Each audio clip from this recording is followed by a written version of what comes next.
Dilip Kalantri, I am a businessman.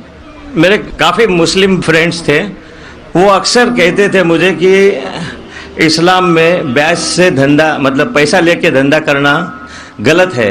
मुझे अक्सर विचार आता था कि ये कैसे डेवलपमेंट होगा, लेकिन आज का प्रेजेंट सिनेरियो पूरे दुनिया का देखते हुए एक मानना पड़ रहा है कि जिसने अपना घर गिरवी रख के कर्ज लिया और प्रॉफिट जिसमें मिलता है उस शेयर बाजार में लगाया, उनका घर भी तबाह हो गया। ये जो साइंस आज आपने बताया कि इस्लाम एक साइंस है, जैसे साइंस के ऊपर भी काम करता है, तो ये जो बात उन्होंने आज के 1400 साल पहले अगर कही होगी कि ब्याज लेना गलत है, हराम है, उसके पीछे इसकी क्या फिलॉसफी थी, ये मैं जानना चाहूँगा सर। भाई साहब ने बहुत अच्छा सवाल पूछा कि इस्लाम में उनके बहुत से दोस्त, मुसलमान दोस्त कहते हैं कि ब्याज लेना हराम है। वो ये नहीं जानते थे क्यों हराम है, अभी पता चला कि जो दुनिया की हालत है इकोनॉमिक मेल्टडाउन में, वो जानना चाहते हैं क्यों ये हराम है। और कुरान मजीद में कम से कम 8 जगह लिखा है ब्याज के बारे में। तो ब्याज लफ्ज़ है अरबी में रिबा, सूरह निसा में, सूरह इमरान में, और कहा गया है सूरह बकरा में सूरह नंबर 2 आयत नंबर 278 और 279 में कि आप ब्याज से दूर हो, और जो कोई ब्याज से दूर नहीं होगा अल्लाह और अल्लाह के रसूल उन पर ऐलान जंग करेंगे। ब्याज इतनी बुरी बात है, गुनाह कबीरा है, और गुनाह कबीरा में इमाम अज़हबी ने उसे 11वें नंबर पे रखा, 70 गुनाह कबीरा में 11वें नंबर पे रखा। भाई साहब पूछे क्यों बुरा है? क्योंकि ब्याज से अमीर आदमी और अमीर होता है, गरीब आदमी और गरीब बनता है।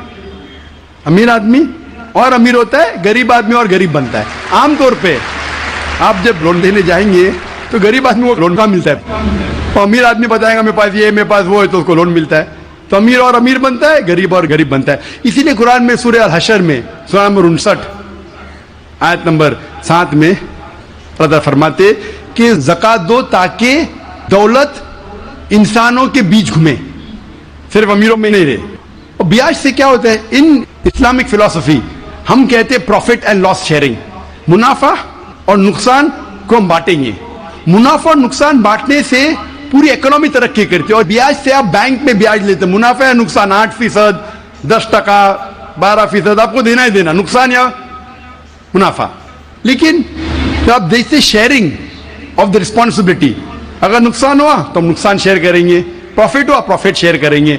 ब्याज में क्या होता है? मिसाल के तौर पे बैंक में, मैं एक लंबी तकरीर दे चुका हूं इस पे, अभी वक्त नहीं है, सिर्फ ये बोलूंगा कि ब्याज में क्या होता है। मिसाल के तौर पे बैंक ए के पास सपोज 100 रुपया है, वो बैंक बी को 10 रुपया रख के 90 रुपया देती है बैंक बी को। बैंक बी उसमें से 9 रुपया रखता है, बाकी का 90% देता है बैंक सी को। बैंक सी 10% रखती, 90% रखती डी को, डी देता ई को। तो लोग कहते हैं मार्केट में हजारों रुपये है कितने? 100 रुपया। तो आज की तहकीक कहते हैं मार्केट में फ्लोट हो रहा है $6 ट्रिलियन, है तो कुछ नहीं, बहुत कम फ्लोट हो रहा है $6 ट्रिलियन। एक जन बैठता है, सब लोग बैठने शुरू होते। लीमैन ब्रदर्स, कौन सोच सकता था कि लीमैन ब्रदर नंबर 1 बैठ जाएगा, उसके बाद सिटी ग्रुप, एक बेटा सब बैठते गए पूरी दुनिया में एक के बाद एक। तो क्योंकि it doesn't improve the society.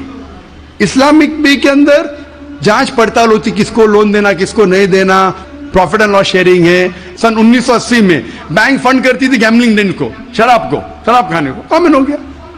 इसके बारे में अगर तकरीर मेरी सुनेंगे, interest free economy promulgated by the Quran, रिबा किस तरीके से हराम है, उसके ऊपर तकरीर मैंने की है। अगर वो सुनेंगे उसमें और डिटेल में मैं तस्करा कर रहा हूं क्यों इंटरेस्ट हराम है। लेकिन इन शॉर्ट वापिस से आज Japan, America sending emissaries Islamic bank के बारे में जानने के लिए। हमारी गवर्नमेंट के पास हम गए थे, मैं फाइनेंस मिनिस्टर चिदम्बरम जो फाइनेंस मिनिस्टर थे उनसे जिक्र किया था कि अब इस्लामिक बैंकिंग क्यों नहीं शुरू? इंशाल्लाह करेंगे, जब मेरी मुलाकात हुई थी जद्दा में। लेकिन आरबीआई परमिशन नहीं दे रही है क्योंकि उन्होंने तहकीक नहीं की।